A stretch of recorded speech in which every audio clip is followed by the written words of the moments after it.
narito po ulit ang update natin para sa lagay ng ating panahon.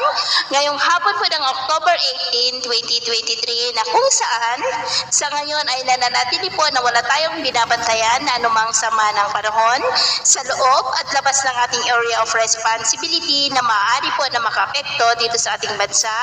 for the next 3 to 5 days. Northeasterly wind po ang patuloy na umiiral dito po sa northern part ng Northern Luzon at meron po tayong shear line na nakakaapekto ngayon dyan sa silangan ng Central Luzon. At sa atin pong long range forecast ay wala pa rin naman pong bagyo na namamataan mula rito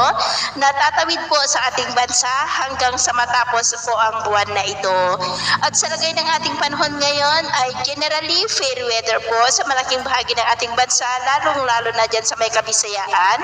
Pero dahil po sa shear line, northeasterly wind at mga localized thunderstorm ay maulap na kalangitan na minsan ay may mga pulo-pulo na mga pag-uulan sa ilang bahagi ng Central Luzon,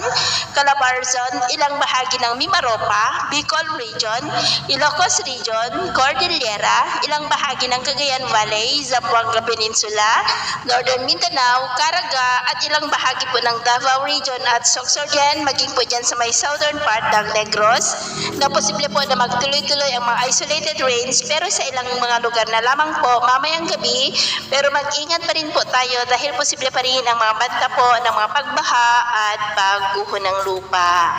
At sa ating namang mga baybayin, dahil sa amihan ay maalon po at may kataasan na ang mga alon dyan sa may seaboard ng Batanes,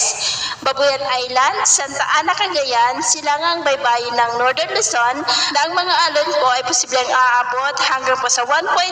to 2.5 meters height. Kaya iwasan po muna natin ang papalaot, lalo na po dyan sa mga may kulay pula para mas makaiwas sa mga sakunang